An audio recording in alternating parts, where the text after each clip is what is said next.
Okay, guys, hello. Thank you for watching. Today, I have a very special, interesting guest with me today. So I know a lot of y'all have been clamoring for me to interview more Asian men. So I have listened to your requests and I have found someone. But I didn't just find just anyone. I found someone who has a very deep, very interesting connection to the AMBW community. Um, and obviously, I'm not here. You're not here to listen to me talk.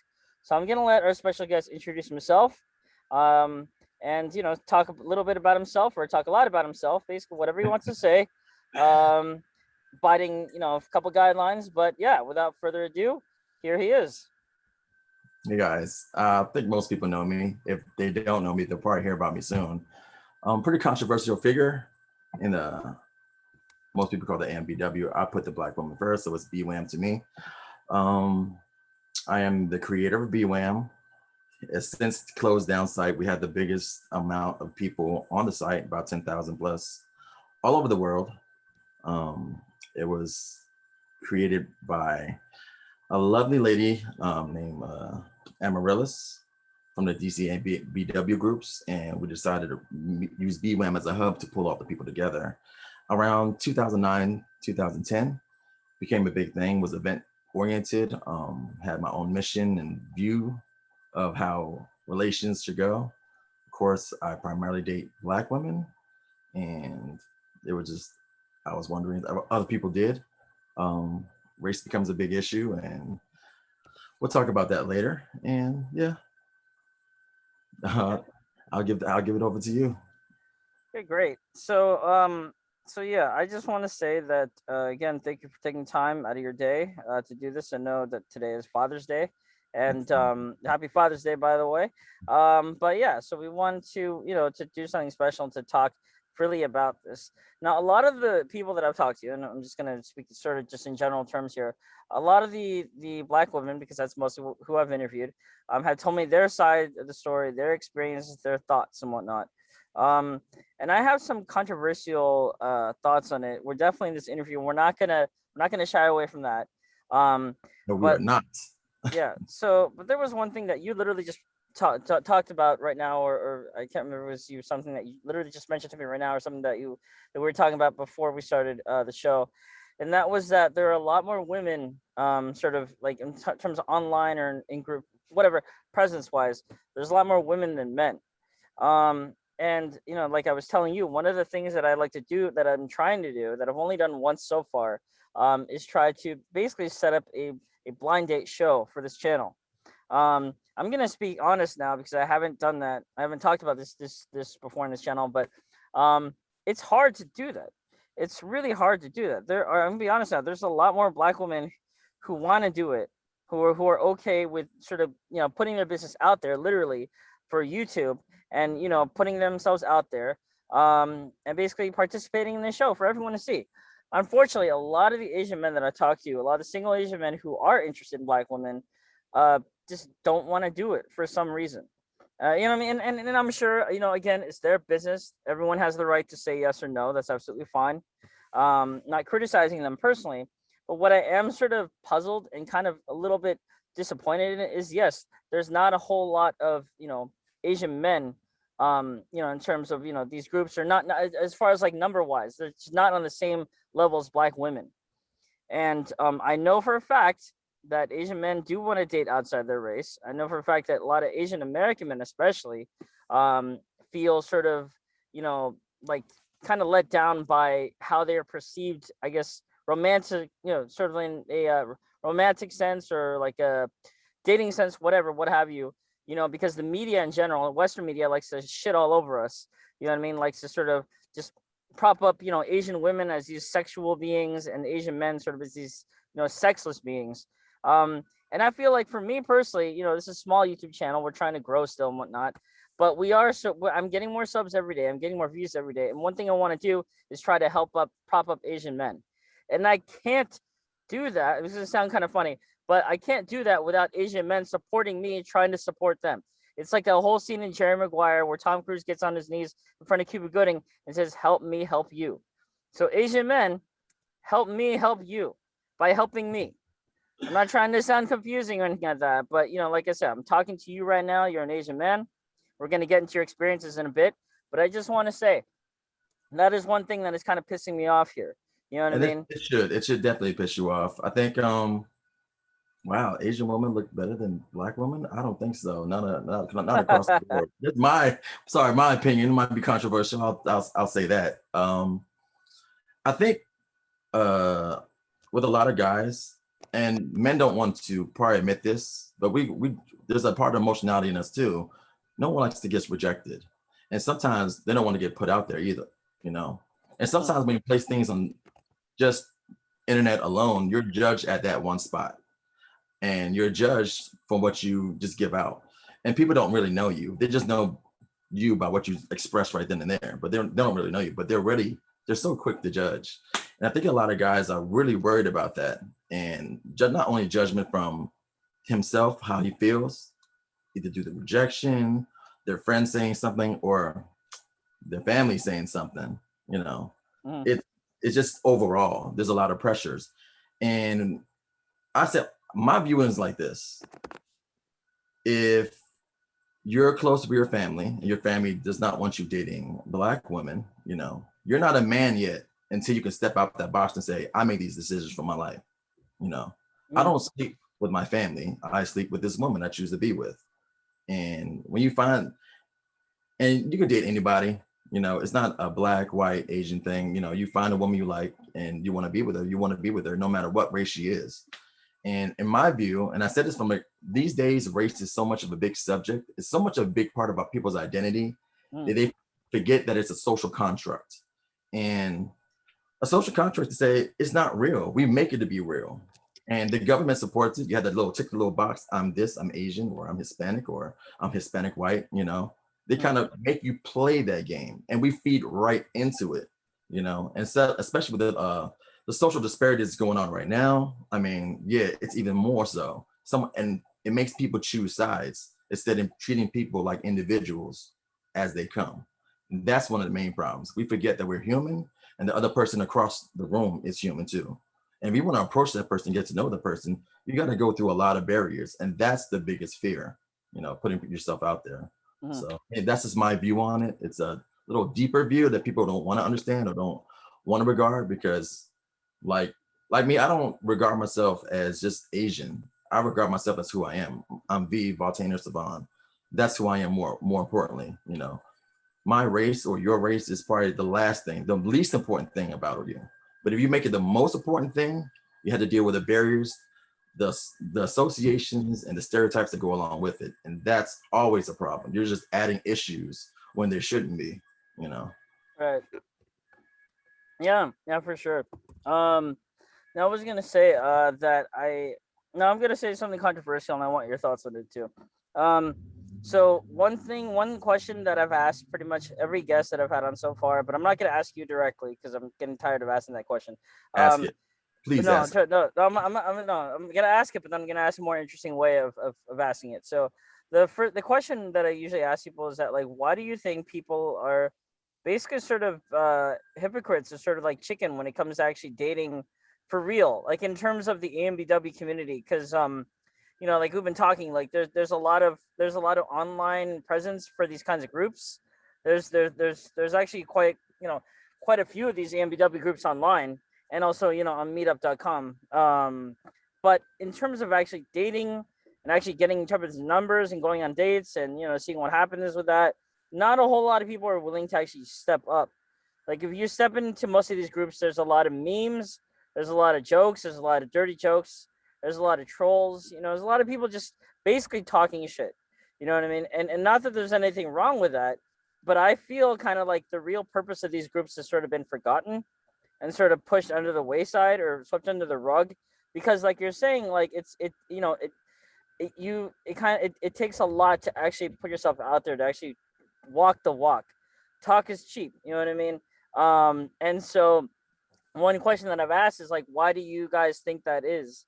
And most people actually talk to a dating expert, who mostly caters to black women, and she was telling me that a lot of the reason why she thinks is that because dating is outside of her control, And like you were saying, it's nobody wants to get rejected. Nobody wants to feel like their time is wasted. That's why a lot of people just don't are really just kind of afraid to put themselves out there and really try. And like for me, like I said, I'm sorry, I'm talking a lot, but like I've said is that a lot of people, um, what was I gonna say? I lost my train of thought. Basically, dating. I have a lot of experience with dating, with online dating, especially. I've learned a lot in almost 10 years about it and about myself, about other people. But I will say that a lot of it is just bullshit, also because of people's standards and expectations. And as an Asian male, I know I'm not exactly the tallest person, but I have learned a lot, which is very good. So I'm a lot smarter than I was like a few years ago or so going into it. I know how difficult it is. I know how difficult it is for us. I know what it's like to get conned out of like money, real money. We're not talking like 20 I mean, or I've never 50 had a bucks. problem with dating. I've dated a tremendous amount. I've dated more than people will probably realize.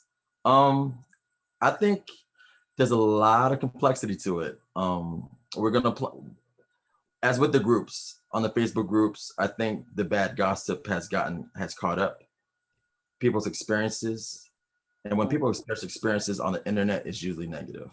You're gonna get the bad news before anything instead of the lessons they learn from dating or meeting a person and growing with them. Because in a way, we're still learning ourselves and each other when we're dating. I'm 40 years old. I look younger. I know everyone thinks I'm so, but you have to go through these things to get better. There's things I've learned in my marriage, which I didn't know when I was dating or when I had my first child, my child's mother. I had one child's mother. Sorry, I say first child's mother because I'm thinking about maybe I need a second child. It's just too much bad experience and people rely on just fall on it. And that's the first thing you hear, girls gossip. And I don't want to primarily blame the women, but they dominate the group primarily and they talk. And they talk about guys. And you'll be surprised. Only the top 5% of guys, the really good looking guys that all the girls inherently go for because they came up with the K-pop, the cutest guy that they want to be with. They have the selection of all the girls around them, right? They end up dating the boy, the guy. No, you can say it. You can say it. It's all good. Yeah, they started dating the fuckboy.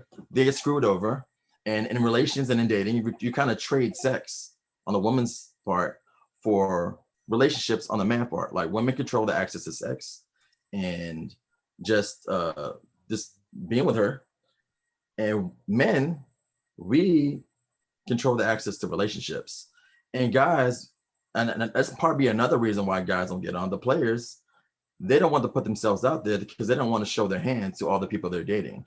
So they're going to play that private game so they'll be able to tell all these different girls and play the game. Girls are going to fall into that trap. It's just the honeypot thing. And leaves the other guys who are probably not as tall, probably not as good looking, probably not as making as much money, the status, the roles. It leaves them on the wayside. So they're at a fair disadvantage on the net. And they become inactive because they're not getting the results they want. And what people have to realize is when it comes to relations and dating, it's all a competition. This woman has to be our pit up versus other women who may be looking better, got this going on, maybe no kids, doesn't bring a lot of baggage emotionally, mentally, whatever, to, probably look at the numbers. Women outnumber men by the millions overall, but in the minority community, it's like 1 of 5. So there's 5 women to 1 guy. So now we have an excess of women, right? A small number of guys who are active in that community, even a smaller one that has more access to the other women. I would say about 20% get lucky enough to date most of the women, and then people make their choices. And it gets really tricky. And then all the bad stuff comes out of it. Instead of saying, you know what? Because women these days, they're modernized. They're not settling. They're if a guy's not making 6 figures, and 6 figures is less than 5% of the population overall, he's not doing enough, And I think there's an issue of women's standards pushing up, but what they're offering is not enough. And guys are not being able to catch up to it because they're being held to a standard of a traditional role plus more. Women's roles are kind of fluid, men's are not, and they can't hold up in the modern world where money is key, economy is the key, We have a 2 income economy, and it's so troubling. I don't see bright futures anytime soon. I see a war between men and women, and it's gonna get ugly when the dating scene. Just my personal view.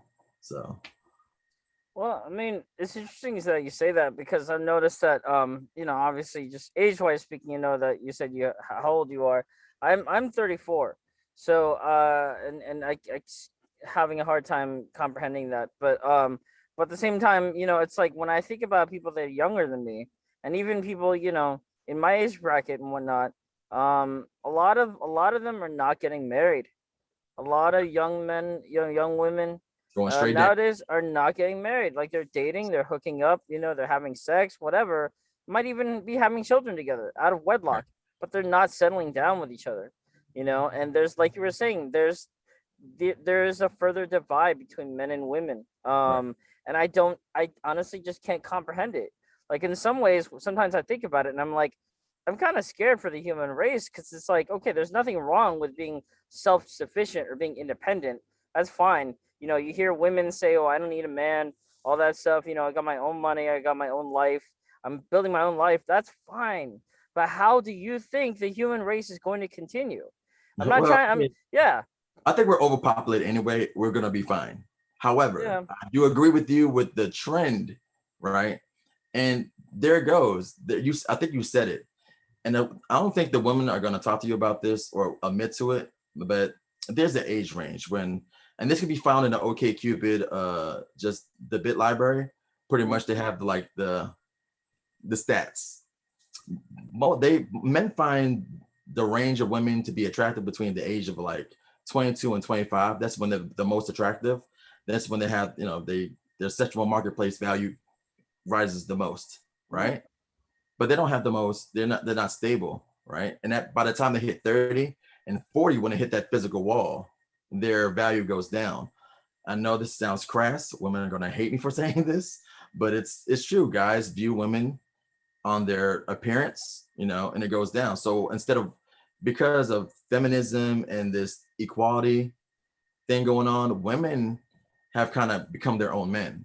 If you hear them after age 30, you hear, I got a good job, I take care of myself, I don't need no man. When you say these things, us men, we want to be needed. That's part of our nature, our core nature. And I didn't even realize this till lately, until my wife decided to leave me during the situation that's at hand, when I didn't have any jobs because of the situation. So she decided to roll. But that was probably the only reason. I learned a lot from her because I was one of those guys who thought about that being a 50-50 guy. And now listening to other people, I realized that, that's not what women want. They want stability. They want somebody to take care of them. And some of them might not admit it, but it's pretty much more true if you watch their actions.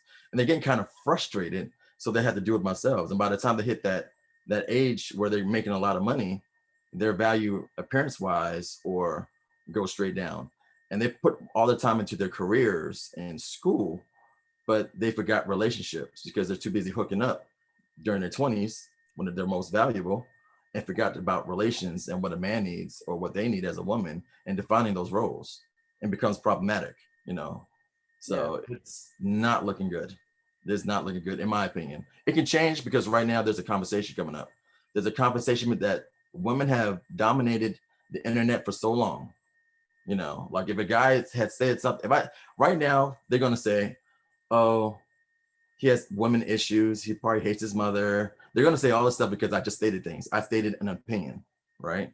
And they're gonna try to trash me because I said these things. I get it. I know what's happening. I'm not one of those insecure men that's gonna react to it. So I'm just saying these things are problematic. And I think women and men have to look at themselves and readdress these roles, because financially it's not good. Like for me, it takes like almost 6 figures to take care of myself, right? And I don't have my house paid off. So after you're 60 and have to retire, what are you going to do? You kind of need a teammate financially to survive. People got in relationships back in the day to survive. We're not doing that these days. And we don't have pensions and stuff like that no more. So, I mean, how are people going to retire? And people are not thinking about these things. You kind of need a relationship to do it. You have to be married, but it's a bad deal for guys to get married these days, because you get married, you have to pay all the bills, and she takes half if she divorces you. She finds better dick, better guy, better looking guy for, yeah. So it's a bad deal for guys. So guys are not dating, are choosing not to date no more unless they have a very good choice in dating.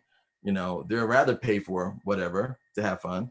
And they're looking at marriage as like a very scary thing. You bring up prenups and they're gonna snipe you on the internet. So Well, yeah, and yeah, I was gonna say that's one thing, but right before you mentioned it, I was gonna say, like, if you're worried about stuff, just get a prenup. But but yeah, so but anyway, so yeah, but I just wanted to bring it back to yeah, what you're saying is absolutely right. Like, you got to think about the financials and everything like that, and that intimidates a lot of people. I think also, like you're saying, like, one thing that a lot of people, especially younger, young people, it's weird to say that because I just last year, I mean, not last year, but just over 10 years ago, I you was really still in young people. college. And like, I just like I remember like it was yesterday, but it was actually a long time ago. But now I have to refer to that as younger people. So younger people, a lot of them are not thinking in terms of like 30, 40 years from that point. They're not. They're thinking like tonight. They're thinking like, oh, what's going on this weekend? Do I have a date for Saturday? You know what I mean? I have a date with my girl, tonight or whatever, like blah blah blah blah blah. Like, nobody's thinking in terms of like down the line, you know. And I think, like you're saying, as you get older, one thing that I sort of had a fear for a long time, but not anymore, is like you wake up and you're 40, and I'm still single, you know what I mean? Or not married or childless or anything like that. But then, not going to go into like personal details about myself, but I will say that not all those things I necessarily have to worry about. Um, but I will say that, that was a concern of mine. You know what I mean? And because I was one of those people that did think about the future. I was someone that did think about, okay, when I wake up and I'm retired, do I want to live life the rest of my life by myself, being taken care of by some like house worker, a healthcare worker? You know what I mean?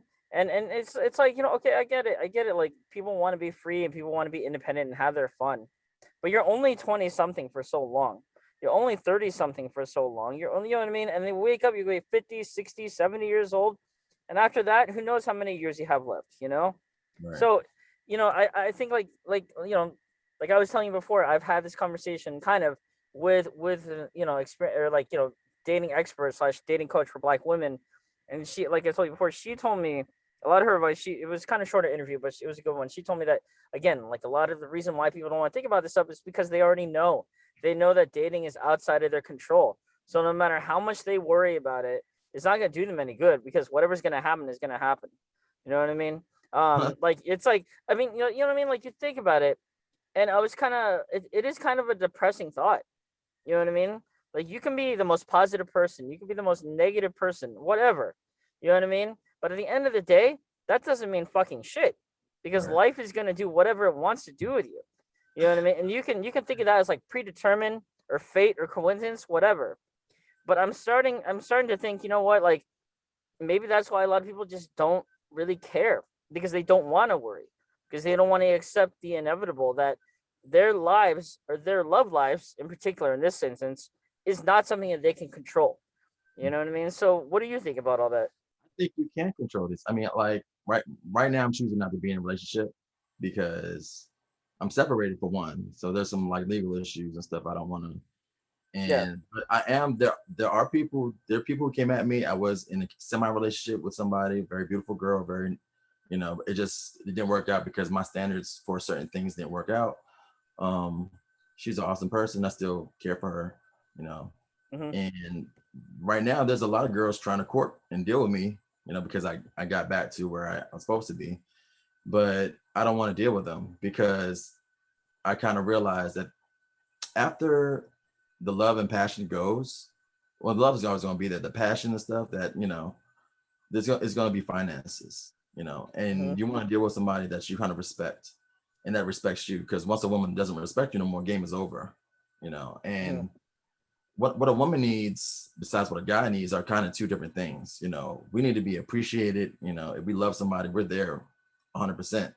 I mean, and people don't probably want to talk about this. Guys cheat, but they're still coming home paying the bills and taking care of you and being with you. You're the one.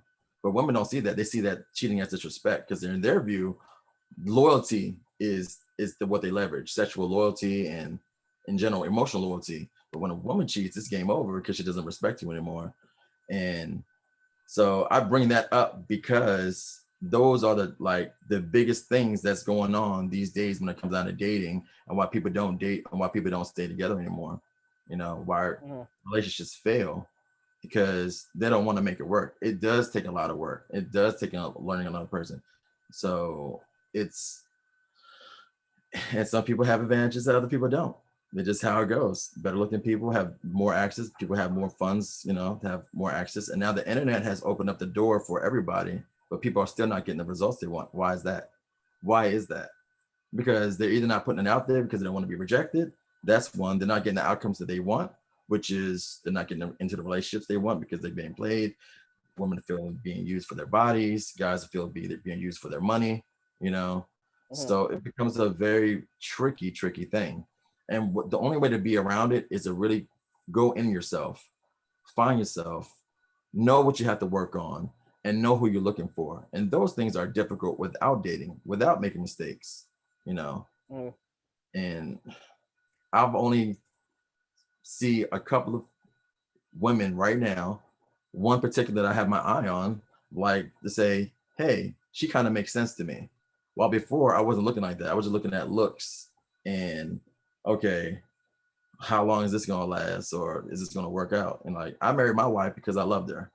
What a mistake. And I'm not messing around, but I loved her, and I went all in. She came in with 2 kids by 2 different guys, but I knew I loved her and I couldn't get away with it. I had in my mind, I'm going to marry this woman, and there were a lot of great, beautiful women along the way that could have been the one, but I didn't look at them like that because my feelings, my emotions got involved. And that's the scary thing for guys. It's a big, scary thing, because when a guy goes all in, and we have, women are opportunistic when they love, it's more like, can you take care of me? Is it stable? When a guy loves, it's all in. It's like fairy tales, Disney.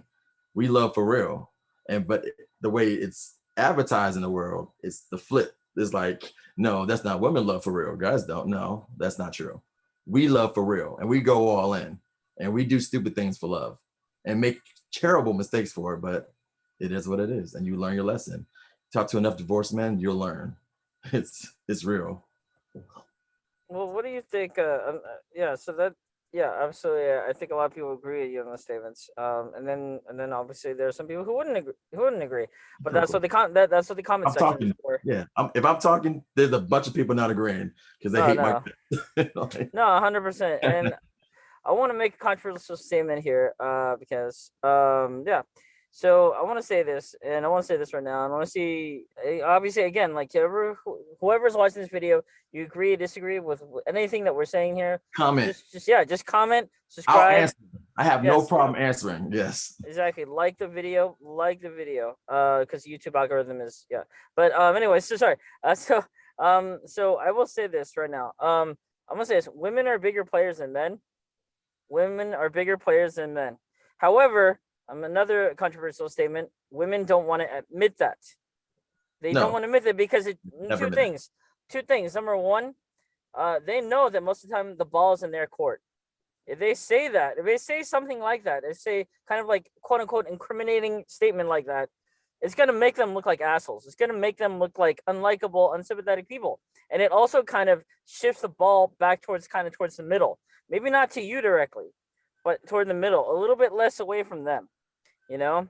So what do you think about that stuff? And what's your sort of take I on agree that? with you. I think if you go to an average guy's DMs, you'll probably get 5. You go to a girl's DMs, especially a above average looking girl, she's gonna have hundreds of DMs, a few dick pics along the way. It just this is how it goes. It's the game, but that's the courting game. It's not really what they want, because women still want to be in a relationship. Want to be affirmed in someone's. In my opinion, if she's sane, if she's a sane woman, and we still hold rights over that.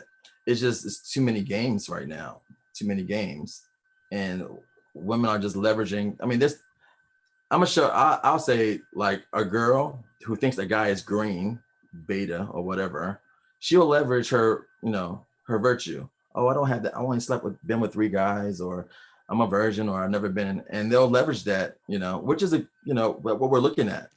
If we can trust her, because that's sometimes for some reason we leverage that toward trust, and women know that, so they sell that. And then there's other women like, yo, I'm dating a few guys, I'm gonna choose the best of whatever I got it going on. Those are very confident. And then you got the ones that not who are maybe not the best looking women, but have to say I'm a 10, or I look a certain way to make themselves feel better, to be confident enough to say, to understand or cope with the rejection they deal with the real world, right? So we have classifications of women dating, and just the guy out there hoping that they'll get, oh yeah, I'll go on a date with you. Hope you're not a foodie call and get used for dinner. That a girl that probably wouldn't afford or don't want to pay for herself. Like I'm a bartender magician, okay. I also like a semi-pro poker player. I deal with thousands of people in my lifetime on the site and every day at work. I see this play out every day, literally every day when I'm at work. So this is real. This is real. Yeah, no, 100%. And so yeah, no, this has been a really good interview. So I want to one question that has been on my mind, I guess I haven't necessarily asked you. Let me see here right now. Okay, so I want to ask you this question, and I'm sort of trying to think of a way to phrase it. Yeah, let's ask it. Why do you think black women are attractive? Like, what attracts you to black women? And I'm sure a lot of black women watching this will want to hear this.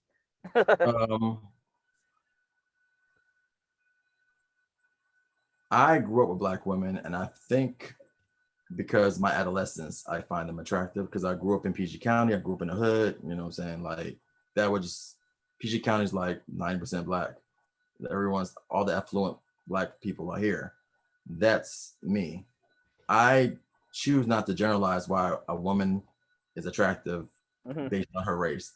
When you this is my opinion. When you associate something to a race or a skin tone, it's automatically a stereotype, and that's when you're going the wrong way.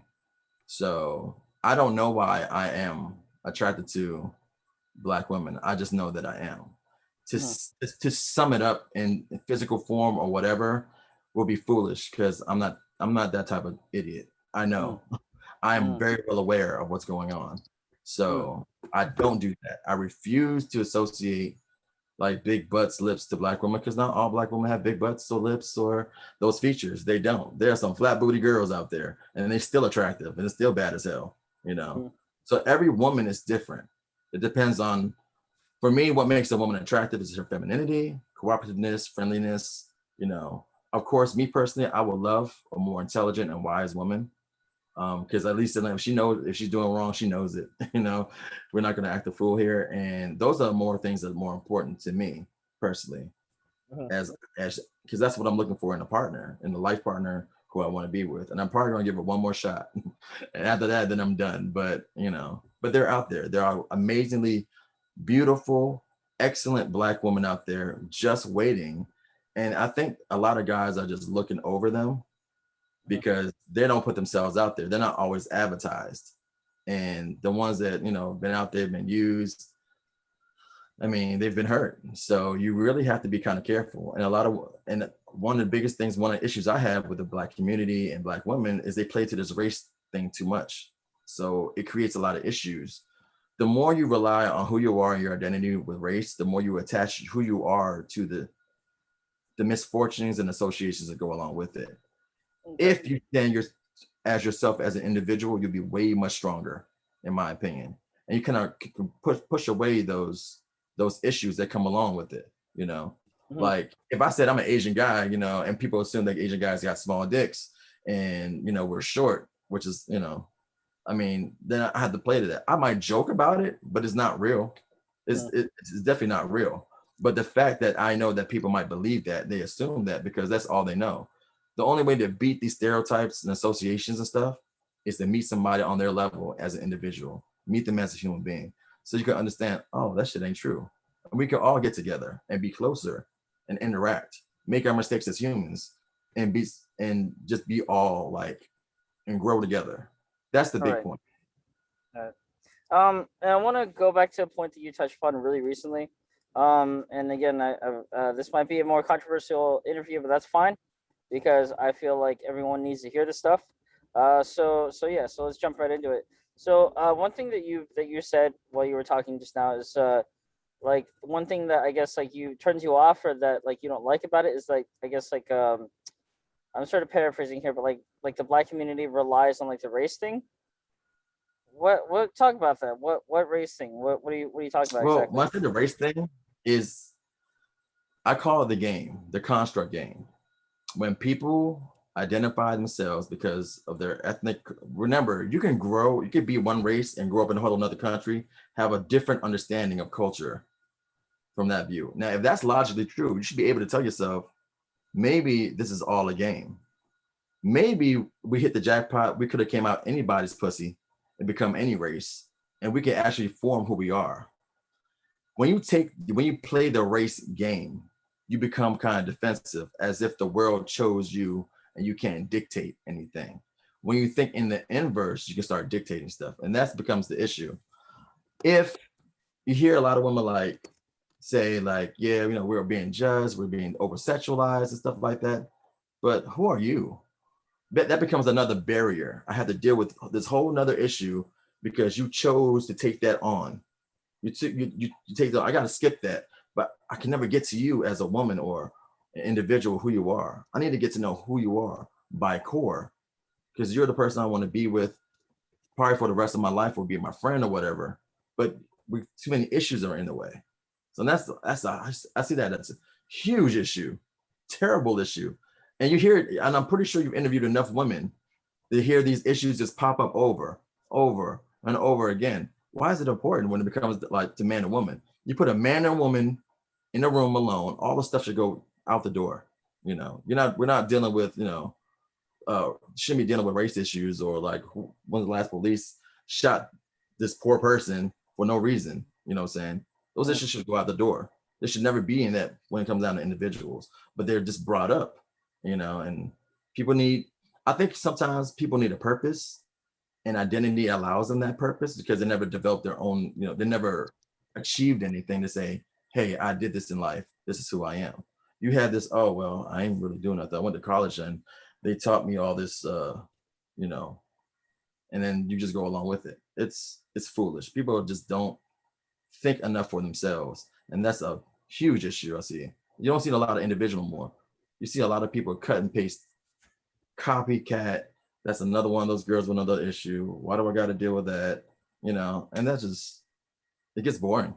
It gets too many issues to get to the core person. It's terrible. This is my opinion. Well, let me ask you this. This I sort of like where this interview is kind of headed. It's kind of branching off, but it's just still sort of related. Um, so you didn't. I don't know. I don't think you used the word victimize or anything like that. And I'm not accusing you. I'm not saying you did.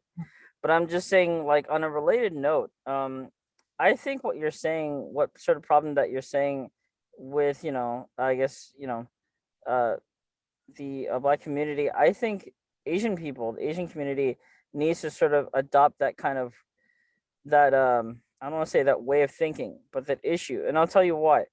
It's because in my opinion, Asian people are, how do I say this? It's not going to get me kicked off YouTube or get like death threats or anything like that from Asian people. I know. By the way, Asian people, I love you. I love my people, all that shit. But I do have an issue, and that is that Asian people are. I'm just gonna say that. Well, no, I'm okay. I'm not gonna say it in a way that'll get you pissed off, but I will say, Asian people are too soft spoken about issues. There was a news article that came out today. I think it was related to Stop Asian Hate, but they interviewed a bunch of Asian women, and they said that all their lives they had been told to basically be submissive or be quiet and not talk about issues, not try to like start a ruckus or bring attention to issues. Now, with all the bullshit that's happening with like all these attacks on Asian people and everything like that, like for the first time in a long time, I feel like Asian people are sort of receiving being in the spotlight. Basically, you're seeing them as victims for the first time, right? Because for the most part, Asian people are not considered people of color. They're not. And in my opinion, it's because economically, socially, we're almost on par with white people. Yes, I'm not that's I'm true. not I'm not talking about China being like, a bigger power than the US. That's whole No, you're other talking about the ballpark. American Yeah, Western no, Western. exactly. Yeah, Yeah. Asian American experience. Asian American, if you basically copy and pasted or selected all for white people and deleted Asian people, would move up to the top. Economically, socially, that's where we would be. I'm not gonna debate about that because I know that's true. But I will No, we say know it's true. I know it's true. exactly. I see the number. I'm a sociology graduate, so I know social Right, psychology. I know all the numbers. I've seen them. right, Um, I exactly. would, I would say this, and there's gonna be a lot of black women. What the fuck this motherfucker got to say about black issues? He's not even black. I mean, I grew up in. I mean, I can show you my neighborhood. I can knock on doors right now and show you. But my it's hard to overcome these things because we socially interact, and people do treat people by their race and associate those things, and those are how the numbers are going, and I acknowledge that. I think the only way out of it is to be individuals. So I'm not, as much as I say about being individual, it doesn't take away from the issues. So I do know they're there. I wish a bitch motherfucker would try me. Like I wish they would. I would destroy them. Like, but that's me coming up from where I come up from. You know what I'm saying? But an old lady walking down the street and somebody's like slapping the hell out of her because she's Asian. Not only is that pure ignorance, but that's just like humanly fucked up. You Hmm. know, if you took the race thing out of it, you know it's humanly fucked up. It's the reasoning behind it becomes even worse. And there it goes. Oh, I did it because she's Asian or he's Asian. You know, it's just the same reason. Oh, this person's not better than me, or this person's worse than me because they're black. It's the same kind of narrative. You know, Hmm. race, identification, treatment because of that association. And those, me, I'd nip it in the bud because I'm going in front of it. I know it's a game. I like this race shit ain't real, but people make it real, so we have to play the game. We're forced into it because we treat each other based on it, and that's the first problem, and that's why we have issues. And then when the outcomes, the outcomes, yeah, people have to react to it, and the only way to battle it is we're battling over here. We don't talk about money because that's the issue of economics. We talk about poverty in inner city here. We talk about, white people got money here. So we're dealing with this problem, but we never deal with the core issue. The core issue is race as identity. That's the core issue problem. But we're too busy doing this crap. And that's where we're kind of different in our views. But I definitely understand there are issues out there that, yeah, people have to be vocal about to change things, but they're not going to fix anything because the core issues are fixed. Yeah, yeah, absolutely. I agree. Race is always going to be a hot topic. Like no matter what, like 1,000 years from now, billion years from now. Um, I mean, okay. So for me, I've always wanted to say this really quickly, and so this is one of a few interviews where like everyone's going to hear my voice because I usually delete it, but I want to speak on this mind. To I don't want to say We this. want you. We want No, you. We need you. no, no, it's all good. Okay. But I will say this really quick. To sum up my views on race, race is basically always going to be this huge clusterfuck of emotions, and it always triggers no matter what somebody or some group of people is going to be triggered no matter what. Race, Right. I'm going to sum it up right now. Really quickly, race. People use race to get what they want. People can victimize themselves in order to get what they want or try to get outspoken. Conversely, race is a big reason of why a lot of wars have started. A lot of why people get murdered by each other, by the police. Why people get rejected from jobs. Why people get rejected from dates. Why people get kicked out or out of bars. All that stuff. Civil rights movement. Black Lives Matter is Stop Asian Hate. Everything like that. Even the thing that's going on with Israel right now, like everything boils down to the goddamn color of your skin. You know what I mean? And it That's really so does unfortunate. everything. And it doesn't matter. And it's a curse that is passed down from our parents to us, from us to our children, from their children to their children. It will keep going. I honestly believe that on a unrelated but kind of related note, the whole UFO, sort of confidential report coming from Congress or whoever, sorry, the White House, I think. Yeah, Um, and classification yeah, and everything. which Yeah. which I don't know where the fuck when it's gonna be released, but I'm eagerly waiting. Anyway, there's this meme going around that's saying that UFOs, the reason UFOs haven't landed on this planet or introduced themselves is because of how fucked up we are. There's this joke going around that like they're in their little saucers or whatever, and they pass by. Earth is the only planet that when they pass by, they roll up their windows. Like honestly, man, I would not be fucking surprised. That's probably. I mean, I don't know. But I'm not. that's why I'm gonna say that there's still hope. If we can get our thinking on a level of on par with what we have to think about and what's important, prioritize what's important, we can get out of this. It's gonna take a lot of people. It's gonna take time. It may take generations, but I do feel that I feel I'm closer. Like when I wrote the mission for BWAM, I wrote it. Race is a construct. It's not real. Okay.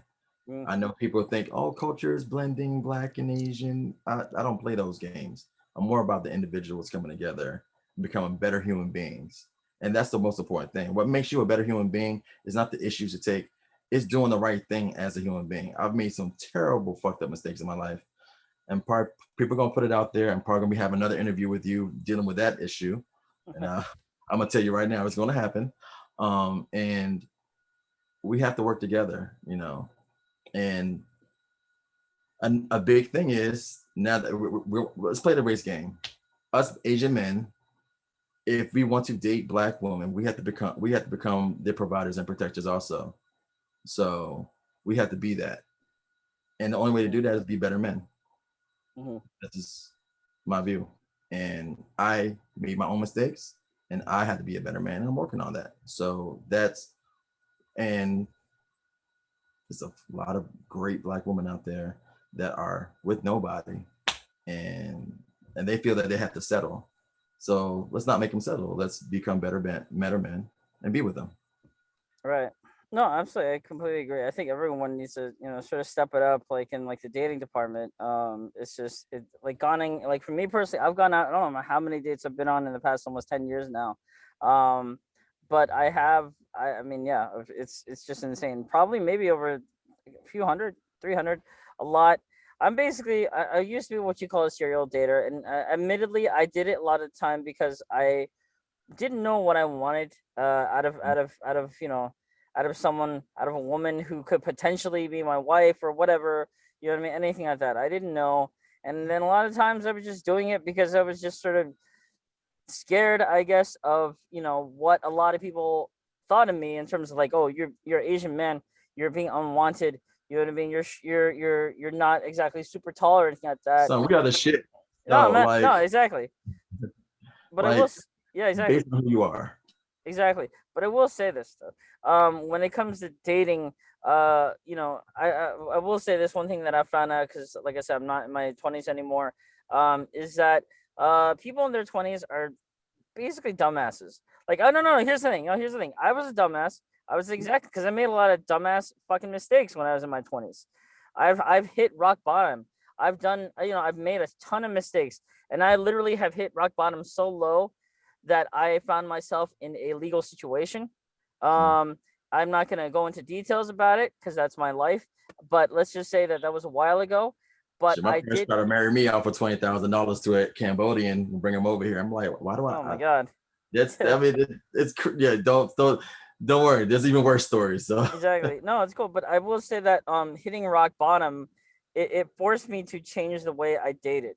And I know that sounds a little bit exaggerated because I'm gonna say it right now. I think that well, I don't know about right now, speaking literally right now, but I will say that recently and in the past few years, I've actually started to take dating very seriously. I literally have, because I fucking had to, because I hit rock bottom, because you know what I mean, because I met the worst person in my life that I've ever met in my life so far up to this point. This person caused me a lot of hurt. This person caused my friends and family, especially my family, a lot of hurt. And number one, people about Asian people, you fuck with our families, that's it for you.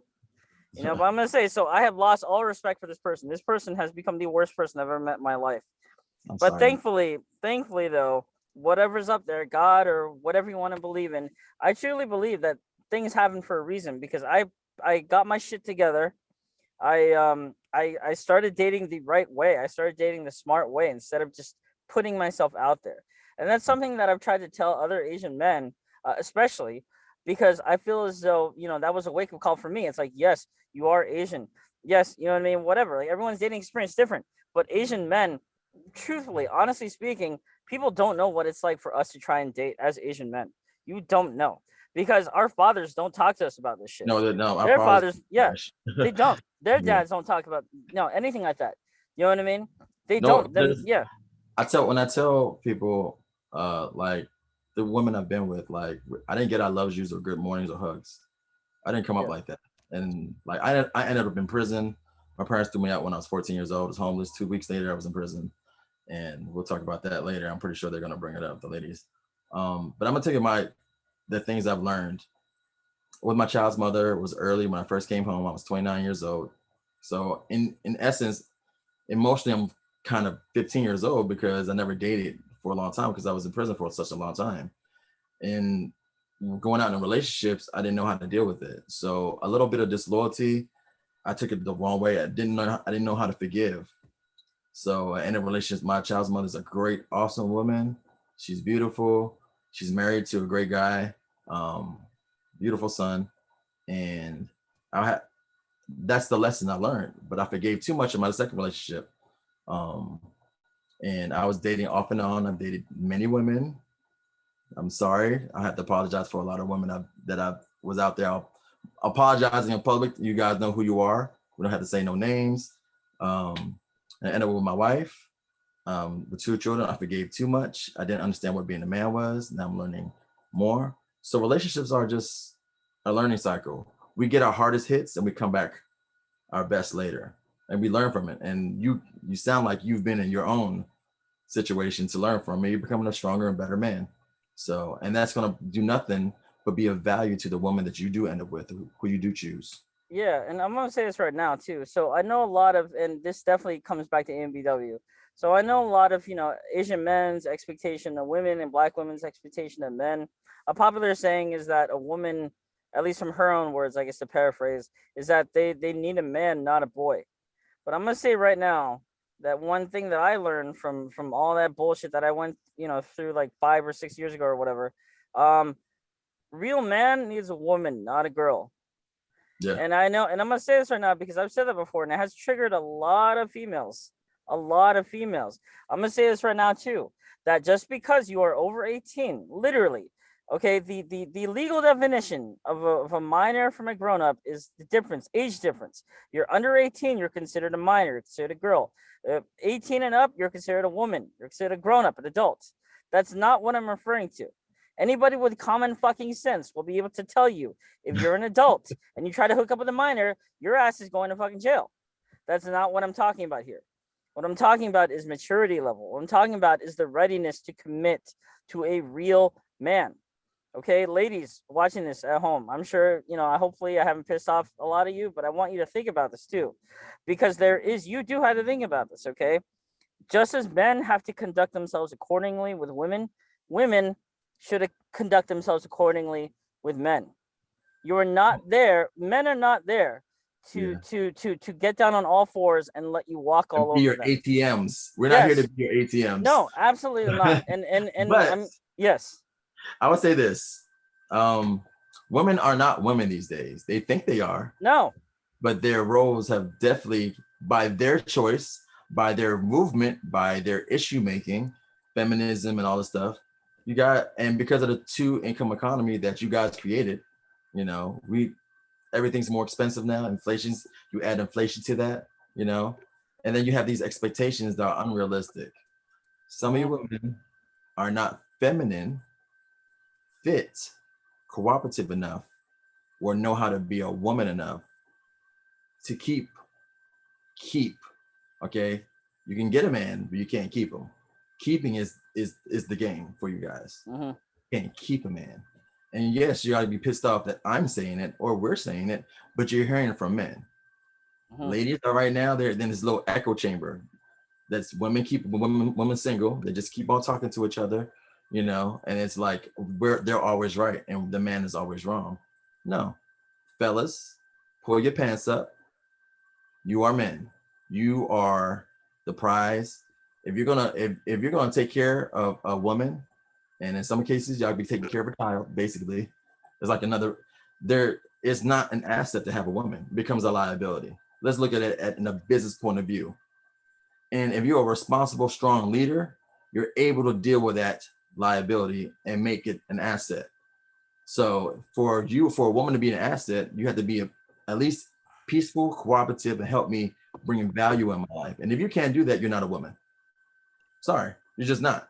You're not a woman in my view. You might be a value to, Billy Chong over there, but you're not being a value to me. I need peace. I need stability, cleanliness, all that. If you don't bring that to the table, besides the pussy, and the pussy's just not enough these days no more. It's already out there, So if I'm dropping 15, 2,000 on the poker table, I'm pretty sure, you can buy pussy these days. But finding a real good woman who's still traditional minded, fit, feminine, cooperative is a rarity. So fellas, you find her, you keep her. I don't know, whatever you got to do, just keep her. Yeah, no, 100%. I completely agree. And obviously, I'm not a black woman. Obviously, you're not a black woman. So we're not speaking, please don't get this twisted. We're not trying to speak on behalf of black women. No, we're speaking of men. We're speaking from our point of view. Absolutely. You're going to be triggered. You're going to hate. You're going to call us a misogynist and, hating gay, whatever. You must have a small dick, whatever. And we've heard you say that. We've heard you all say that together. Hold hands, grab each other's vaginas and say, hey, we agree with that. But guess what? We don't hate you. We want to be with you. We want to take care of you. Exactly. Okay. But most of y'all are not worthy of it. This being real. No, you're gonna be triggered. I said that. It's the real deal. But I know there are women out there that I know they're out there. I've come across, I've made my mistakes with them. I know they're out there. So exactly. And conversely, I've met a lot of women who try to conduct themselves like that, but in the end it all fell apart because in reality that's not what they were. They just weren't. They were not mentally and emotionally mature enough to conduct themselves in that fashion. And basically, their true colors came out, and like I just was telling you, that I met the worst person I've ever met in my life, period, because of it. And again, I will say this too, for the men and watching this right now, don't be afraid to try, but at the same time, don't just try. I like to use this sort of metaphor comparison for it. So let's say, for instance, right, that there's a brick wall in front of you, right, and you have several tools at your disposal. One of them is a spork, a steel spork. The other is a bulldozer. Now, which one do you think that you should use to break down that wall and carry on about your day? Should it be the spork or should it be the bulldozer? Now, I'm going to tell you right now that when it comes to dating, a lot of y'all are wasting your time because you're using a spork instead of a bulldozer. You're not dating the smart way. You're not dating the way that you should be dating. If you want real good results, then I'm not saying you have to go through what I have to or what I did. I'm telling you this so you can avoid going through what I did. Start dating smart.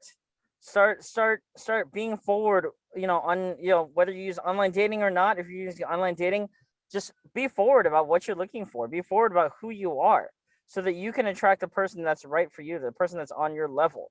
Because, deception, ambiguity, all this shit, taking a chance just to see if something works out. Let me tell you something right now. Most of the time, it's not going to work out. But if you want to filter out good results from the shitty results, if you want a woman instead of a girl, then you have to be honest as fuck on these dating profiles. You have to say, yeah. You got to get out there. I'm like, this one person, I just told straight up, I told her I'm interested. She said, I'm not interested. She's not looking for nothing right now. But I told her, and I told her why. And before I was not able to do that. You have to be able to spell out what you want in a woman and why. And some of y'all don't have enough bodies under you to kind of get it. Some of y'all have not dated enough or had enough sex or, where for you to understand what's important in a relationship and what you want. You got to get out there and do it. I'm sorry. I'm gonna say it blatantly so. You know what I'm saying? You might have to get your dick wet and get out there and be like, okay, so this matters. This doesn't matter to you because you'll never learn it just, assuming. And being a man is leading, dictating, saying, going.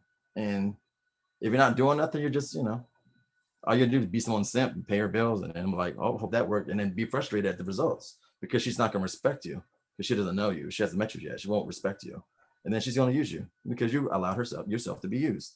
So go learn, go through it, go inbox that beautiful black girl that you see and go at her 100%. So Yeah, no, 100%. And yeah, definitely. Sort of just wrapping up this portion of the interview. It's just, yeah, it's basically saying, you know what I mean. Like I've been saying in this interview, like, unfortunately, in my belief, the younger you are, the dumber you are.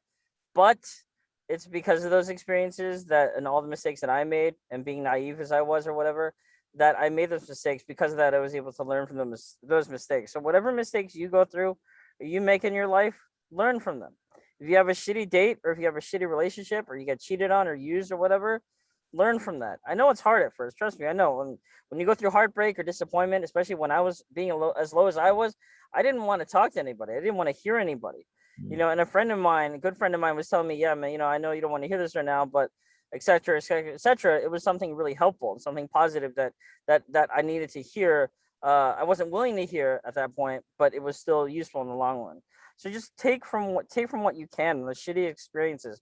I don't care if it's the worst person you've ever met in your life, if you get ripped off money, or your girl cheats on you with like a bigger guy, or like a completely just guy who's like a loser or whatever. Learn from it. Try not to make the same mistakes. Otherwise, you're not going to meet anybody. You're gonna keep meeting these stupid these idiot women, idiot girls or whatever. she And wasn't for you anyway. She was for the streets. Leave it to the streets. exactly. And in the So end, if you don't learn from that, then the biggest loser there is you, because you are not in control of her. This is true. You can't make a woman do what you want all the time. You can't, but you no. can control what you do and the type of women that you go after. So that's why I'm saying, like, AMBW, sort of tracing it back to this now. I wanted to sort of ask you your thoughts on this, and you sort of touched upon it, but not like directly yet. Is that so? A lot of online dating statistics will tell you that Asian men are considered the least desirable online. And conversely, a lot of them will also tell you that black women are also considered the least desirable online. And I've heard, and so what do you think? I want to ask you this sort of, this is kind of like a uh 3-dimensional question here or whatever. But because of that, sort of despite all that, in spite of that, it seems like a lot of people, a lot of Asian men and black women still want to, be with each other. They're still seeking each other out, despite that sort of negative press that we get, in terms of like statistics and all that stuff. Like, why do you think that is? um I think it's how people just, again, it goes back to the race and association thing. But I think black women have to kind of realize also that, like, black people have been disenfranchised, black men have been taken out the picture, like, they've destroyed the black man. It's so fucked up, you know. Mhm. And there's a lot of excess of women, and women have to, like, most people stick to their race anyway. They're geared and engineered that way because, people are human. They're that dumb. They just, they don't look out. They don't look at people say they want a quality person, but they're not looking at the qualities. They're just going for what matches their skin tone. For the most part, people still date within the race. It gets a lot more difficult when people date outside the race. There's not enough black men to look up all the black women, so of course they're not going to get the online views. And then the we're not socialized in a way to say, the black women are awesome fucking option. And because of that, we kind of, we'll take okay, I'll stick with my race, or I'll stick to the white girl before taking on black women. So again, barriers, instead of thinking for yourself, you're thinking like a lemming, just like everybody else. You're a sheep. You're sheeple. You know what I'm saying? And there's so many examples, and now great examples. Like, I know a couple, like, the Hongs, like Ben, and oh my God, they're like my, like, man, love, like, they're sexy, they're lovely, they're an awesome family. We need more examples. They're out there, but they're kind of like, they're niches. We become a niche. So we don't want that.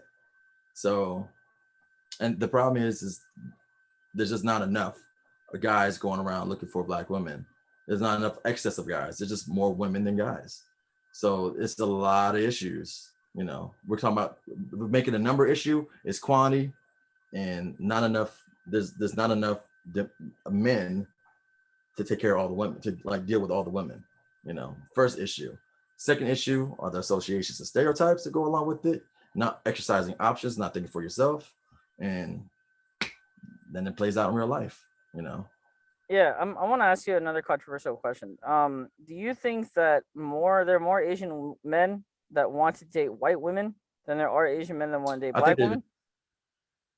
yes, they're socialized that way because if you look at geography first, you know, affluent Asian people live around affluent neighborhoods and they're mostly populated by close to white people, you know. So you have a geography issue. That's the first issue. They're not, they don't meet enough black women, you know, in those areas. You know, I live in a predominantly black area, so I have a plethora of black women to meet.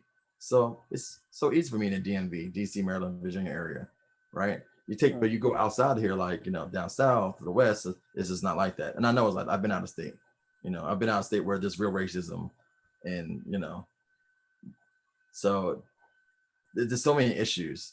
I think then our parents teach us, hey, you know, they don't say it, but you know they're saying it, you know, don't bring a black girl home. My parents said it when I was a kid, like, you know, don't bring no African booty black, you know, so I'm sitting there like, we live in a black neighborhood. What the fuck are you talking about? You know what I'm saying? That was the 11-year-old me in my head. And I was rebellious because, you know, my parents are fucking abusive assholes. So my view was rebel regardless. And I was like, black women, I lost my virginity. I mean, it was my path was already written for me, but it's not written for most of the guys out there because they don't exercise their options. Yeah, I mean, I was gonna say, also just that I find this is not just applying only to Asian people, but I guess I'm sort of kind of being a little bit critical of them, because of how much Asian people appropriate Black culture. But just like everyone else, they appropriate it, but they don't actually want it in the sense of like, I want to be with this type of person. I want to accept this culture 100%. And I feel like that's something that's not just restricted to us. It's like something, or to only restricted to Asians, it's restricted to white people. White people are like the ultimate cultural appropriators. Well, actually, no, that's not true. I want to say that. All right, never mind. I can't say that because if I do that, then I know that'll get a huge backlash, negative response. But I will say yes, white Let's talk about people. Oh no! I can't say that. I can't. But no. Hispanics appropriate. Everybody appropriates each other's cultures. You know what I mean? But nobody wants to really fully be with that person in the romantic sense. And I'm kind of calling Asian people out in that sense. There goes my Right. issue. The what we was talking about earlier. You apply these issues to certain cultures, which I don't think is like appropriation. I think is a nil argument that's not worth fighting for Yeah. because we copied the best styles, cutest styles, and that's okay. Better food, or I mean, the only thing that's really cultural or like distinct for me is food. My fat ass be like, oh, that's curry chicken. Let's go. Oh, jerk chicken. You know, that's me.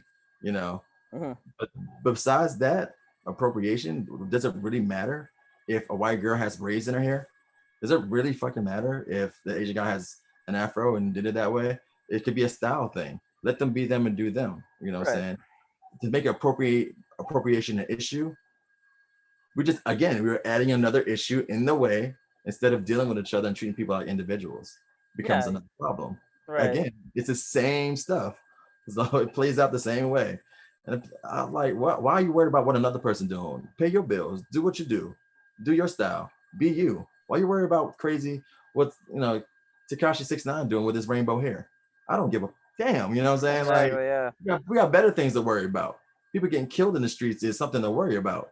You know what I'm saying? Right. Not being able to pay your bills or the future not being able to retire and take care of your children, human survival, those are bigger issues, real issues. But somebody putting on wearing something or a certain style, get real. Come on, man. Like, let's be for real. Get out of Yeah. here. Yeah. That's true. So I wanted to let's see. So this is something that I personally feel like, I guess, like, why do you think that especially Asian women are extremely sexualized by literally everyone with a fucking dick who likes pussy? Um, and at the same time, Black women are also sexualized. They're also fetishized, but they're perceived in a much more negative light than Asian women are. Asian women, like, everybody just drops everything, everything, whatever, and just goes for them directly. It's something that I've, as Asian, as as a person of Asian descent, who has tried to understand that phenomenon. I still can't understand it, right? Uh-huh. I can't understand. So why do you think that is? I just want to know, get another Asian guy's perspective on that matter. First, I'm gonna have to apologize to all the Asian women. I don't give a fuck about y'all. I just don't. I really not even on my radar. I don't, concerned about women have always had to deal with the dilemma of sexualization because deep down core, women know that we are judging you by your looks. They know it. We know it. The thing is, objectification and making it like money, like the OnlyFans thing, get it while it's good. And because Black women, you destroy the Black man, he can't protect his woman. She becomes sexualized over time. We play into it through stereotypes and repeat the same asinine things over and over. People start believing it. It's like, how you whisper in someone's ear something and it gets down the line. It's become something else later on. This is what's happening. Yes, there are absolutely beautiful Black women out there, sexy as Black women, but they're no lesser than any other woman. If anything, they're probably better because they've been through more. Yeah, 100%. Also, Asian men have been through a lot of shit too, but not necessarily the same exact thing that a lot of Black girls go through. But yeah, I don't know. That's just me. Because I just feel like there's not enough bullshit in the world for anyone of any racial group to go through. But yeah, let's add some more.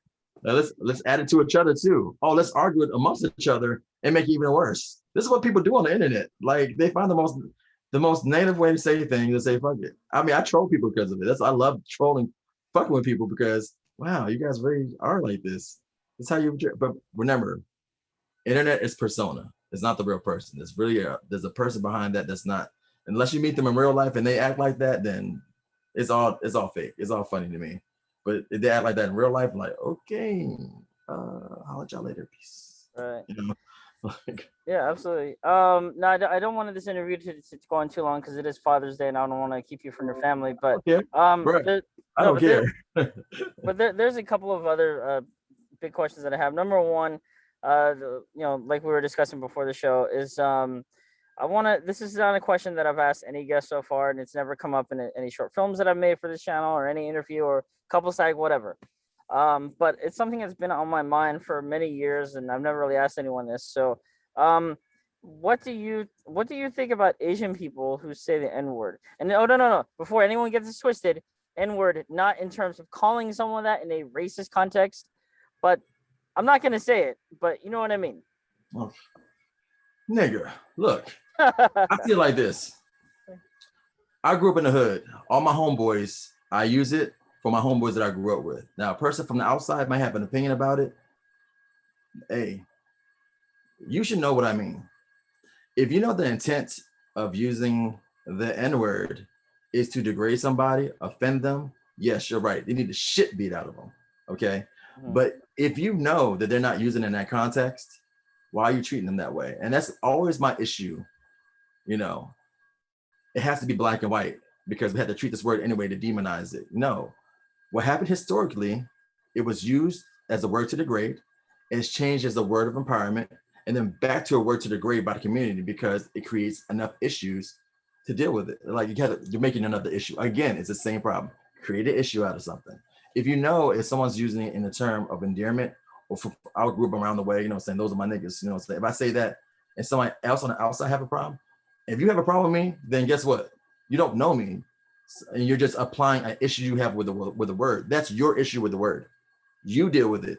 If we got to go to hands about it, fuck it. Okay, cool. And guess what? My niggas are going to roll with me. Okay. I'm just letting you know right now because they know me. But outside of that, I understand there are consequences of using that word. You just can't use it. Okay.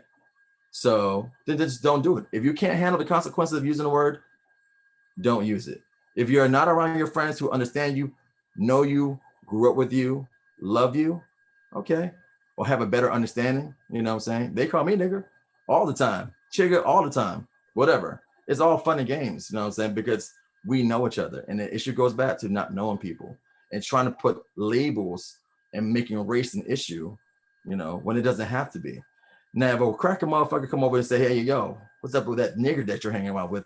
Yes, I'm gonna fucking L that bitch out. I'm gonna knock his dumb ass out because I know what he meant.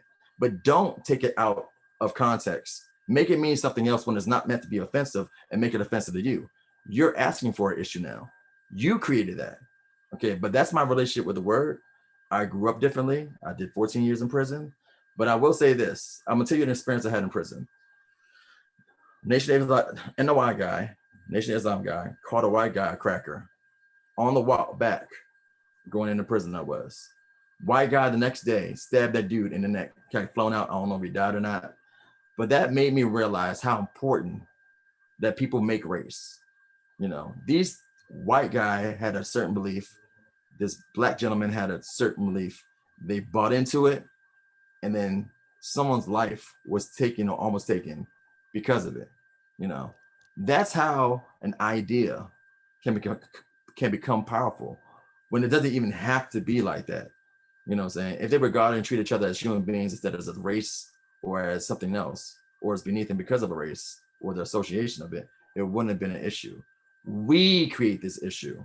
We do this because we don't think deeply enough about these things.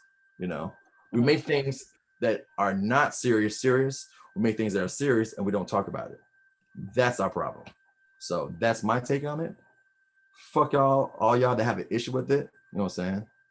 I mean, I don't use the word as much as in general anymore because I still have the respect and love for the people that still have an issue with it because I know they have a belief system. I still care for them and how they feel, but they have to understand where I feel and where I take from too. So we might have a disagreement, but we can agree to disagree. So that's just my view on it. Yeah, absolutely. And you know what? I've also said it. I've said it. I'm being completely honest here. And I know in the snowflake, woke culture, woke whatever. I don't know. Woke culture that we all live in now, where everyone's getting canceled left and right. I will say that that I don't want people taking this interview in that kind of context because this interview is there's gonna be some heat over this. There's gonna be some heat over me saying it. I mean, I don't, but I'd rather be honest and be real and than not because the one word shouldn't divide people. No, it just shouldn't. But people allow it to, and they make issue out of it, and whole books have been written about this. It's insane to me. Well, how about just treat them as a human being and you know what the fuck they mean? You know what they mean. Stop doing that. Right. Yeah, absolutely. But yeah, so yeah, like I was saying, I have said it. I have for the most part, you know what I mean? It's like an AA meeting. Yeah, no. Said the N-word. My name is It's so stupid. No, exactly. But you know what? I want to talk about this because that's how PC we've gotten. Right, absolutely. And I want to talk about this because for me personally, I know it's not necessarily an issue for you or anything like that, but for me personally, it does. I think Asians need to discuss matters of race and interracial relations or whatever. You know what I mean? Whether it be friendship or dating or just hanging out with your friends or whatever. You know what I mean? People don't discuss it because we as a whole race fundamentally are quiet people. We don't talk about this kind of stuff. The only outspoken people are Black people and brown people, Latinos and Blacks. That's it. And you know what? I mean, usually they are for good reason because of all the bullshit that happens to them. You know, what I mean? I totally agree with why. But at the same time, why shouldn't we talk about Asians saying the N-word? You know what I mean? Why shouldn't we include Asian people in these kinds of conversations? Because people don't talk about it because they're quiet and they don't want to offend people. So yeah, I'm gonna talk about it. I don't care. Yeah. People are gonna be really pissed off at me, and I don't, what I'm saying, but they know I come from a very genuine and honest place. I've always been like that, and it's okay. We can disagree. You know what I'm saying? There might be another Asian gentleman comes along, very smart and way more intelligent than I, who can communicate better, and say, you know what, using that word's wrong. I will never use it, and have better reasoning. I grew up with it. My experience is different, and we could definitely have our opinions, and experiences could be different, and we can disagree, and I'm okay with it. But let me speak. Don't silence me. Don't silence me. Let me be who I am, so I can allow you to be who you are, and then we can see if we can deal with each other. When people play this little political game where PC and being nice to each other and polite and not really getting to know the person behind there, that's when it gets all, oh, you surprised. There's no surprises with V. There's gonna be no surprises. You know exactly who I am. So All right, absolutely. And getting on that note, there's a couple more things, and then I'll let you go. But there's a couple more things I want to talk about. So the second last topic is, I know you have talked about your background. I know you talked about your relationships with Black women and whatnot. Um, but I just want to know again, like I'm sure a lot of people watching this video might know who you are. Again, like I was telling you this before the interview. I've seen your face in almost every single AMBW group out there. I don't know if it's you that's doing it or if you're even aware of that happening. But you're like a public figure in the AMBW community. Everybody knows who you are because your face is literally transplanted in every single group that I've ever been in. And it's not just Facebook. I've been on other forums online. I've been in even fucking Discords. Your face and name comes up. So let's talk about that. So like me, a lot of people might be familiar with your face, with your picture, but a lot of people, unless they're watching this video, don't know who you are. So let's just take the next 10 or so minutes to discuss who you are exactly. Be completely unfiltered, raw, except for the words that I told you not to say at the beginning. But yeah, just go for it, man. um when I first joined the community, I didn't tell people about my prison background, especially my partner. And during then my partner, but like she had her site, and I was trying to bring everyone together. I didn't think about my background. On the news, it said I murdered a young girl, which I did help, and I stabbed her so many times. That didn't happen. I didn't stab her, but I did hit her with a piece of zinc. I was homeless. My parents threw me out the house. I was homeless. I joined a gang. There were 2 gangs involved, and I went along with it. I was a bitch. I was like, I couldn't stand up for myself. I didn't know what a man, again, back to the issues of not understand what a man is or being a man. No one taught us. And I was, at a very jacked up point in my life. And I helped pretty much help someone take someone's life. I just stood by there and just let it happen. Like when she stabbed her up, I didn't stop her. So I did some bitch ass shit. And I did 14 years, but the victim's family came in, Tetia's family's like, we forgive you, and they let me go. I think they kind of figure out that I got stabbed too, that 2 people are not gonna be trading off a knife. But on the news, it became very controversial. And everyone throws my past in my face, especially like, how can this guy be running the site? Saying like, well, when you owe someone their life and you kind of live thinking that, I'm still human, I still make mistakes as anybody else. You live to a kind of higher level. You're trying to be like, do as best as you can and better than normally. And I do feel like, like there's a lot of people who have a lot of issue with me because of my history, and it was very controversial. But it doesn't take away what I wanted to do for the community. I pretty much paid like $1,200 a year for our site for everybody else, but no one really appreciated it because they kept on throwing my past in my face. So I finally let it go when I got married. I'm like, you know what? The mission was to bring Black women and Asian men together, make them know each other, not treat them as stereotypes, but as human beings. And I think I got there. And what happened was I'm paying for a site, and Facebook allowed groups. And there was a proliferation of many groups because it was free. I'm the only one paying for a site for everybody. But the problem is people had issues with each other. And as you know, when groups come together, they divide because people bicker and it divides. And you have a whole shitload of groups for no reason at all. And then people can't connect because people can't stay in that same place. It teaches you a little about humanity. And I don't know, like, I understand what people say, but they don't know me. And the people who personally know me, who've met me in real life, which has numbers in the over 500 I've met, they know me, they know who I am. And not through events where people have said crazy stuff about me on the internet, attend my own party, eat my own food, and still talk shit about me. I went to New York, paid for like a $5,000 event at night, and some fellas, some good fellas helped me with that too. And they still judge me. I'm like, bro, you didn't even take time to know me before judging me, And it became I was posted on Lipstick Alley, like this stuff was fact. Just ask yourself, I got home. You know what I'm saying? I didn't get home because I was like a super duper killer. I came home because I actually tried to do the right thing, you know? So, and when I own my own house, felons don't do this, you know? Like I become 6-figure out. I mean, everything I fought for to be just a base human being. And I still can't be it because of what happened. This situation took me out the game and now I'm starting over, but now I'm back to where I'm supposed to be at. Is like, you know what? I'm just gonna date the woman I'm looking for. I'm gonna be selfish and not worry about the community anymore. I'm gonna run my Facebook group and hope everything is fine there. Sometimes I just go in there to get people active and let truth troll because people are pretty negative on the internet, you know. Oh yeah. But really what we need is bring events that are not traditionally like stereotypical. Like don't have an event at an Asian restaurant.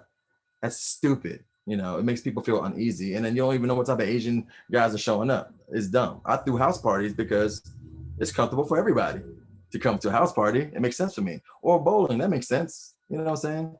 People, when you throw events, people throw events and they base it on these traditional, oh, let's go to, you know, let's go to Juneteenth, this thing. Like it's dumb. You know, we're trying to people like people as individuals. And that's why I think BWAM was different from all the other sites. And it was led by a man, kind of, y'all take me as a man, whatever. And I wrote a mission statement, which is still on the Facebook. I wrote a mission statement. I wrote a vision. I ran it like a business, you know what I'm saying? And it was for the people. So to treat people like people, take away this race thing notion and get to know the person that you want to be with for the rest of your life or date, you know what I'm saying? If you want to be a hoe, but state it up front, you know what I'm saying? If you want to be in a real relationship, state it up front and go for it, you know? So, but that's the short of it. If you want, do you have any questions, any details? I'm an open book, so. No, absolutely. You know what? I thank you for being that honest, man. You know, like I said, this by the time I post this interview, which will be later today or tomorrow, this interview, Sure. yeah, this channel will have been. It's still less than 3 months old. But I started it because, you know, being completely honest here, I know AMBW is a popular topic. It is a very popular topic, especially online, and because I know that there's a real community for it. You know, I can make a short film, I can do an interview, and I know people will watch it because I know the types of people that will watch it because like I said, the audience for it is very real, and Yeah. they're definitely thirsty and hungry for this type of content. So again, thank you for this for this type of providing this type of content for this channel. This is definitely the realest interview that I've done so far. I mean, you know what I mean? Not to discredit anybody else who's coming to this No. channel, I've but seen some interviews and like, okay. yeah, absolutely. But I feel like okay, so I just wanted to I know that you talked for a while, but and about your background with BWAM and stuff, but I was just wondering, like, how long has it been since you've really sort of had this presence online in terms of BWAM or like AMBW community? Because I feel like, again, I've said this 100 times, so I'm saying it again. I've seen your face plastered everywhere and every Facebook group. It's impossible to not see it. Again, I don't know if you know about this, but I'm letting you know right now. Your face is literally online, every fucking where. It's like graffiti. It's fucking everywhere you go. Everywhere you go, literally all the groups. I was Well, like, I who mean, I'm the hell's this popular with guy? different, and it's my personality. Like in Right. this area, I'm known. Everyone knows me in DC, Maryland, Virginia area because I'm a bartender magician. Everyone knows me. I'm probably one of the best at what I do.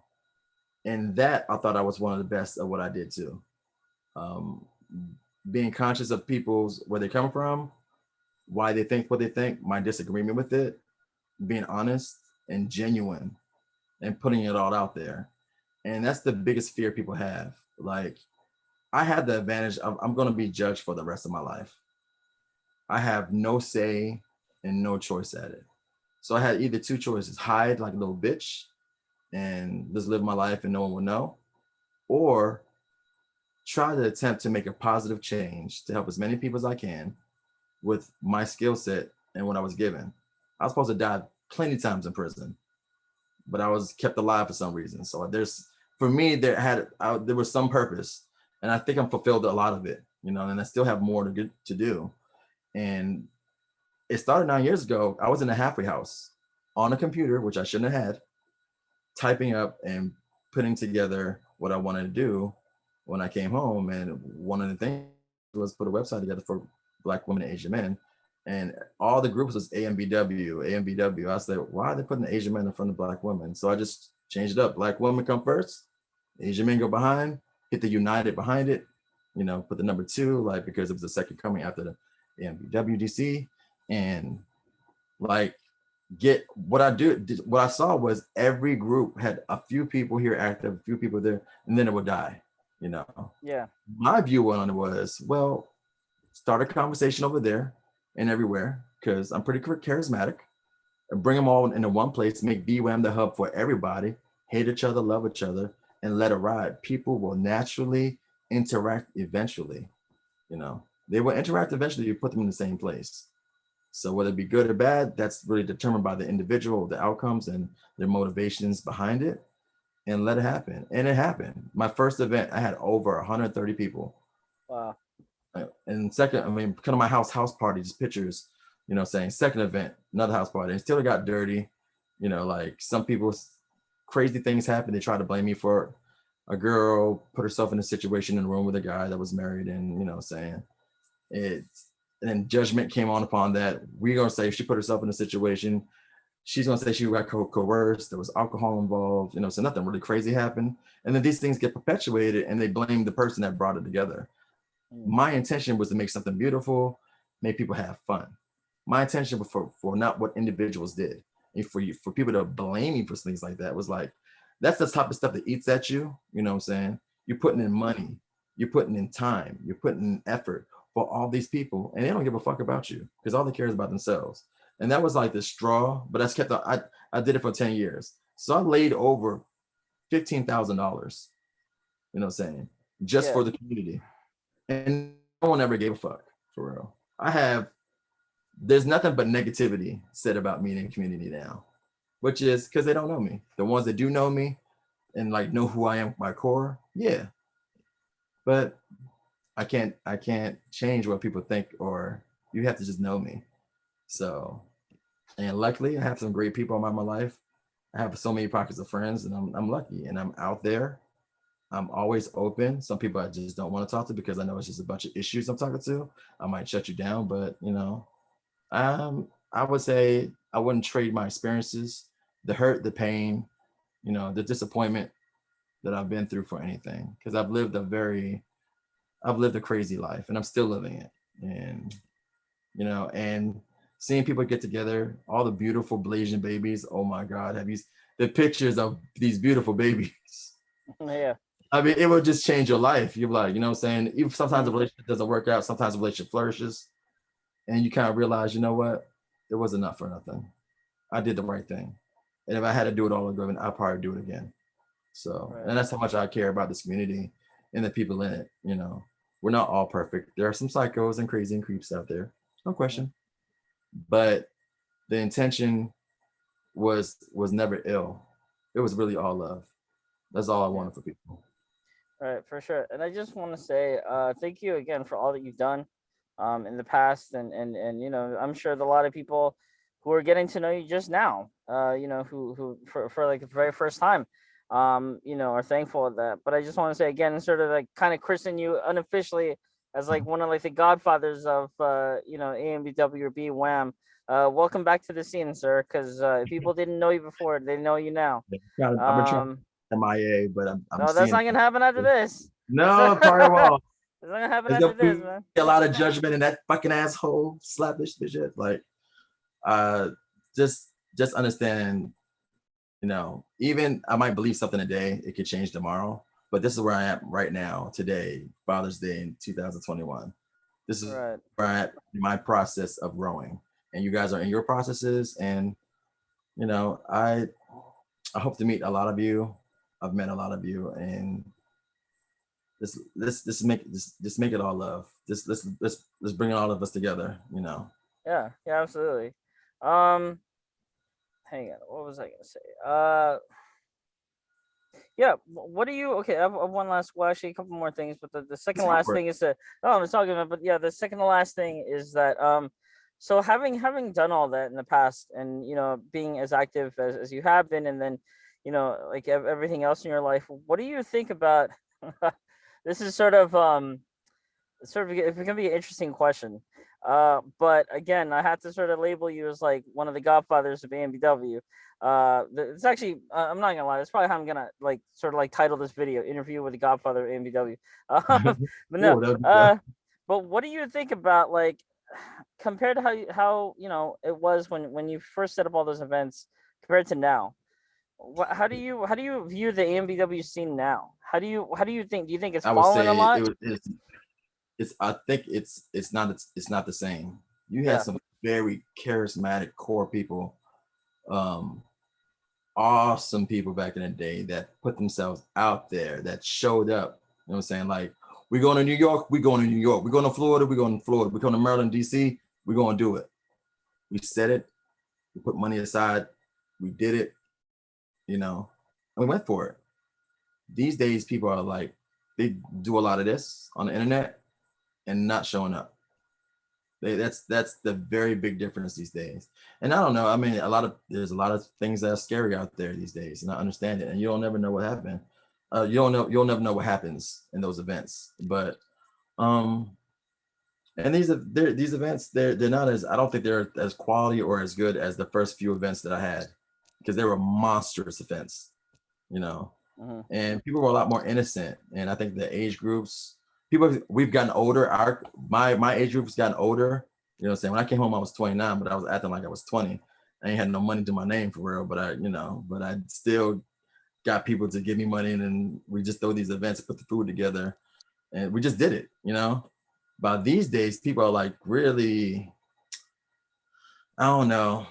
And then they'll bring up something old that happened that had, and the gossip, the most negative thing, and they get scared and they just won't do it. They just won't live their lives. You know, they'd rather be on their, people have better relationships with their phones. And I have like a 50 text right now. They have a better relationship with their phones than people. And that's where technology is taking us into a bad way. You know, we go to bars, we sit there with our food and drinks, and there's a person sitting next to us and we don't say hi. That's how fucked up it is these days, you know. Mm-hmm. And we have to get out of that and remember that we need to interact. It's a part of our soul, our being, to do so, and it's scary, you know. So technology has a way of connecting us, opening the world up, open up options, but people aren't exercising the right options. We have a supercomputer at our hands, and motherfuckers won't even Google what they don't know. So having said that, if you could, you know, obviously I don't know, you know, this is the first time, you know, literally first time talking to you, but if you, you know, so, but I, sorry, let me start over.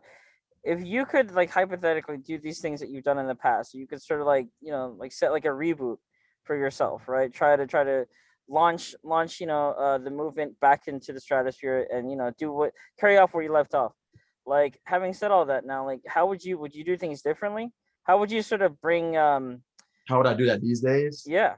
It would take a lot of effort for a lot of the leaders to come together of all the groups and agree. There's a lot of ego when it comes down to these administrating these groups. That's who I am, you know what I'm saying? This is what I do, you know what I'm saying? And there's no working together. Like, I always try to bring people that disagree with each other as my admin group, to bring different sets of people and understanding, and to help me because there's stuff that I don't know. I'm Mrs. Potter understanding, you know, and I have to keep it like prioritize what's important, you know, in the situation.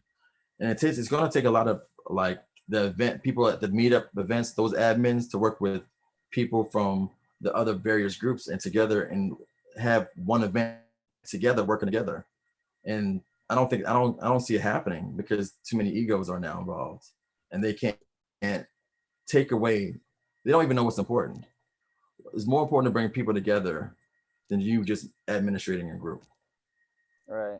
That's priority. Priority is bring people together, not because, well, who I'm the man or I'm the woman that runs this group, but you see it all the time. It's amazing, and to reach out and work with other groups, you know, and not everyone wants credit when they do things. You know, I understand that. That's cool, but if you don't get to that bigger goal and helping people, it doesn't matter. It's all for nothing. You know what I'm saying? So that's the only way to do it, is to combine forces and work together and realize that we're dividing each other over dumb stuff. Yeah. Yeah, absolutely 100%. Um, there's one more thing I'll talk offline with you about to see if you're down. But that being said, I do want to wrap this interview portion up. Um, this has been a very interesting, unfiltered. Really, when I say I've said that before, and then usually it doesn't really mean much. But I would say it like unfiltered, interview. So oh yeah. So one last question for this portion. So having been uncandid as you are, I'm sure there might be some people who want to ask you more questions about yourself, more curious about the whole BWAM movement and everything like that. If people are interested in that, where can people find you? Are you on Instagram? You on Twitter? Anything like that? I'm not active as on my Instagram because I use it for my magic and stuff. But if you want to find me, it's V, the letter V, Magic Mixologist. I'm on Facebook with my fake name. This one, Veesov. My real name is Vee Sovauhn. But you can definitely find me in my own group, which is a proliferation. It has 3,500 members, not the 10,000 I used to have. For the Facebook group is a Black woman and Asian man united. United is a strong word. Uncut. We keep it uncut in there. We try to without the Facebook. Facebook has been, how you say, PCing the fuck out of us. Yeah. So we can't say everything. It's very feminist and like you can't say this. This will offend people. Fuck you. I mean, Exactly. you're supposed to but that's the group you can find me. I'm very open to talking to anybody if it's relevant. I'm not looking for a relationship or nothing like that right now. So I'm just chilling. I got to work on myself and I got to get and I just hope we get to a better place. We've been in a worrisome couple of years that we've been dealing with. So, and there's going to be the haves and have nots. I hope the world gets better and I hope we all get better and grow and can love each other. For sure.